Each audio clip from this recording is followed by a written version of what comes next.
Bonjour à tous, bienvenue sur Prajna, j'espère que vous allez bien. Cette vidéo est la seconde vidéo chapitre de ma rencontre avec Thierry Chavel. Dans cette vidéo, Thierry revient plus précisément sur une période difficile qu'il a traversée, une dépression, il y a 5 ans. Et je trouve intéressant de faire une vidéo là-dessus parce que autour de moi, je vois pas mal de gens qui sont pas forcément épanouis dans leur travail, mais qui sont aussi parfois en souffrance. Donc je trouvais intéressant de faire une vidéo dans laquelle Thierry pourrait revenir plus précisément sur cette période, quelles ont été les différentes étapes qu'il a traversées, qu'est-ce que cette période difficile lui a apporté, lui a enseigné.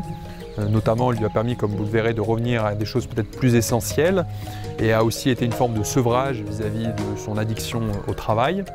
Et enfin, comment cette période a aussi, de manière concrète, changé sa manière de travailler, notamment en réduisant le nombre de personnes qu'il pouvait recevoir en coaching et également en trouvant une forme de contentement dans son travail.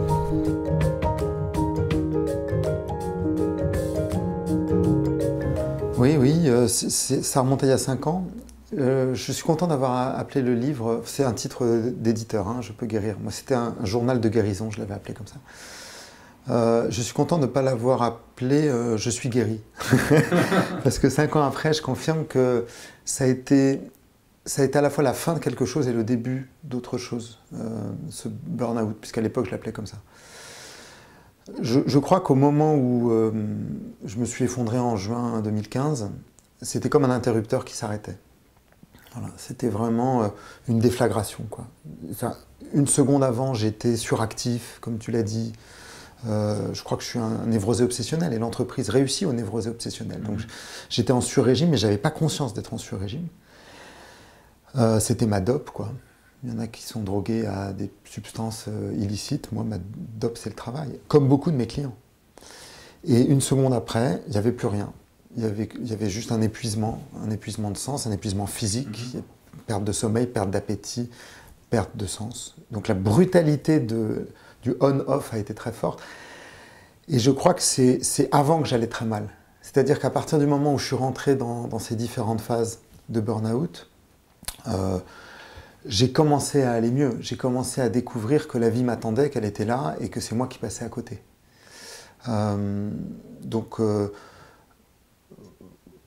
Voilà, c'est la fin d'une période de sur-régime et c'est la découverte que dans les interstices de cette vie artificielle, de cette vie, j'allais dire, de cette survie permanente, de cette super vie surintensive, survitaminée, bah la vie était là, quoi. C'est la vie qui guérit de la vie.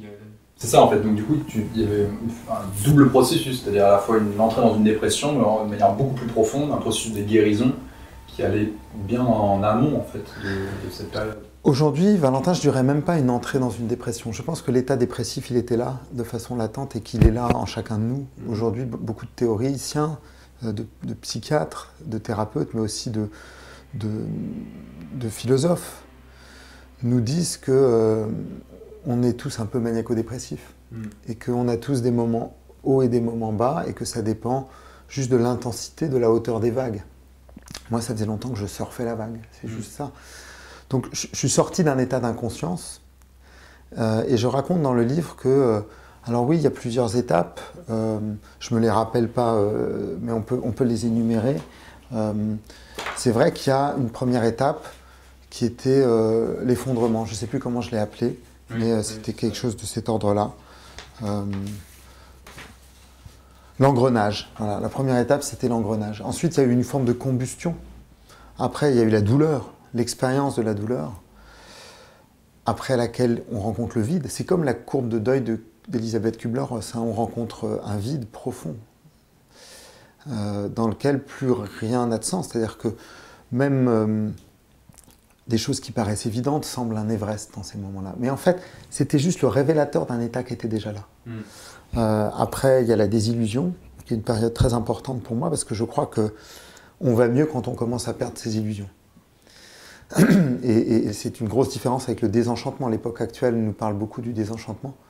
La psychanalyse, qui est une instance de réalité, insiste sur le désenchantement du monde. Moi, je crois que le rôle du coach, c'est de réenchanter le monde.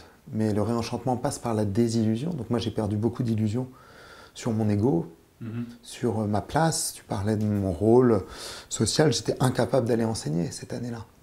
J'avais un cours à la fac, mes étudiants qui m'attendaient, et je me suis écouté, quoi. Je suis venu, je leur ai dit, voilà, je ne suis pas en état de faire un cours de 3 heures aujourd'hui. Si vous en êtes d'accord, on va faire un cours d'1 h 30, puis après, je vais vous projeter le film que j'avais prévu de voir avec vous, qui est un extrait d'un film de Pasolini que je leur passe. Bon. Me donner la permission de ne pas être disponible pour eux, de ne pas être une caisse de résonance, de ne pas être sur la balle, ça c'était un acte très fort de désillusion. Après la désillusion, il y a eu la mémoire, l'épisode de mémoire, c'est des mémoires qui reviennent à la surface dans des épisodes dépressifs, des liens qui se font tout seuls. Après, il y a la rechute. Ça, je crois que c'est important de ne pas perdre de vue que c'est un lent processus, la guérison. C'est pas nous qui nous guérissons avec des médicaments. Moi, je viens d'une famille de médecins. J'ai failli être médecin. Et je pense que la vocation que j'avais, c'était pour être obstétricien et pédiatre. Et je pense que coach, c'est un peu un obstétricien, puisqu'on fait de l'accouchement des esprits, et aussi un pédiatre, parce qu'on s'occupe de l'enfant intérieur de nos clients, de faire naître leur enfant intérieur. Et donc, dans ce monde médical, on a tendance à soigner le corps, mais à oublier un peu l'esprit. Donc moi, j'étais dans une famille où, spontanément, les états d'âme, ça n'existe pas. Et il y a beaucoup de clients en entreprise, beaucoup de managers, beaucoup de dirigeants, même de non-cadres, qui sont dans ce déni de la souffrance. Donc la rechute, c'est très important de savoir qu'il n'y a pas des pilules, il n'y a même pas des solutions miracles qui nous évitent d'aller mal. Je crois que le bonheur, c'est des hauts et des bas. Et c'est juste l'amplitude de la courbe qu'on apprend à gérer, quoi. Et la dernière étape, c'est la rémission. Voilà. J'espère que le livre est en 9 chapitres, j'espère être en rémission aujourd'hui.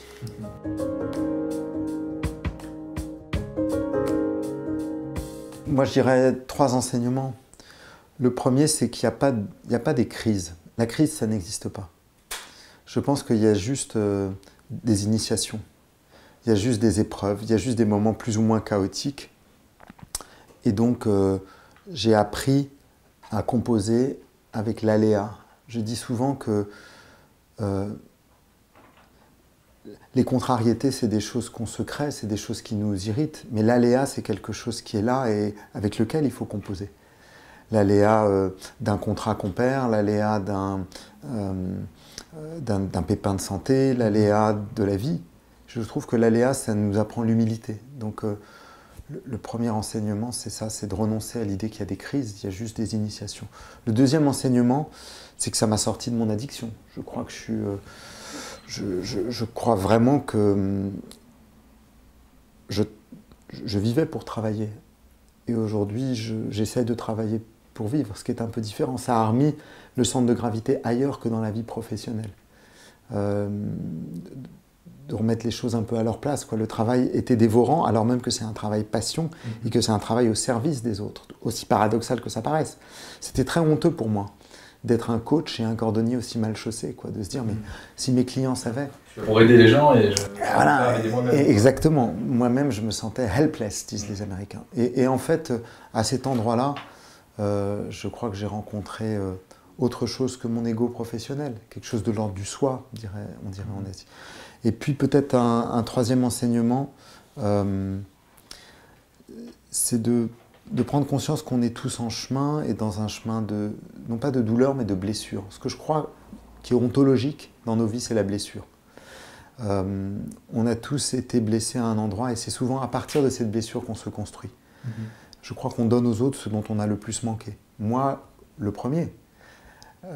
La bienveillance, l'accueil inconditionnel, l'écoute, toutes ces qualités qui font le métier de coach, je crois, c'est parce que j'en ai manqué que je peux les donner. Donc se construire sur des failles et pas se construire sur l'illusion d'aller bien, ça aussi c'est un des grands enseignements de ce que j'ai vécu. De ce que tu as vécu.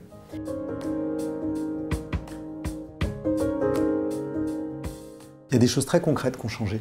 Avant, je terminais mes séances de coaching, je fais des séances plutôt longues, c'est 2 heures, 2 heures et demie, 3 heures.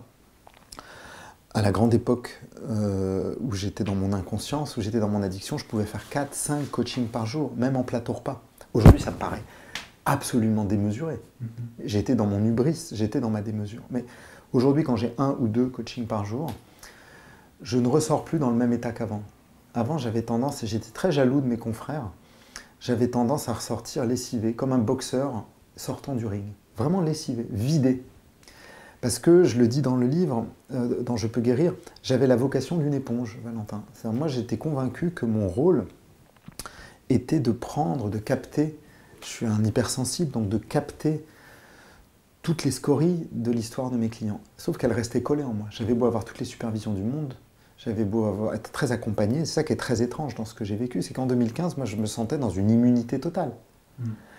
J'avais un ostéopathe, je travaillais avec un chiropracteur, j'allais voir un acupuncteur, je faisais de la méditation, de la relaxation, j'avais une vie spirituelle, et boum, pour autant, j'ai quand même été terrassé. Donc c'est bien la preuve que c'est pas la quantité de choses qu'on fait qui nous prémunissent de qui l'on est. Donc je sortais lessivé de mes coachings et je crois que depuis j'ai appris à aller chercher l'énergie à un autre endroit. C'est-à-dire je me laisse traverser par de l'intuition, par de l'accueil inconditionnel, par des choses, par des feedbacks, mais j'apprends à recevoir. Moi j'ai grandi avec l'idée que j'étais né pour donner et pas pour recevoir, et donc il m'a fallu apprendre à recevoir. Recevoir de la gratitude de mes clients, recevoir du bonheur inconditionnel. J'ai un arbre par la fenêtre de mon bureau, j'ai un arbre dans lequel il y a un nid. Bon, là, on est au printemps, là, pendant cette interview. Il y a des moments pendant lesquels mon client parle et moi je suis dans cet état d'écoute cathartique, c'est-à-dire que je n'ai pas grand-chose à faire sinon être présent. Et pendant ce temps-là, mon regard s'égare et je vois les deux oiseaux dans le nid qui constituent le nid, ça me fait un bien fou. It makes my day, comme disent les Américains. Mais c'est vrai. Et avant, je m'interdisais d'aller chercher ces petits moments, ces petites choses qui me nourrissaient. Donc je ressors moins épuisé. J'apprends à recevoir de mes clients coachés. J'espère que cette vidéo vous a parlé. Je vous rappelle que comme toutes les rencontres que je fais, vous pouvez voir la vidéo intégrale sur la chaîne YouTube de Prajna. La semaine prochaine, je publierai une 3e vidéo chapitre avec Thierry. Donc je vous souhaite de passer une très bonne semaine et je vous dis à très bientôt.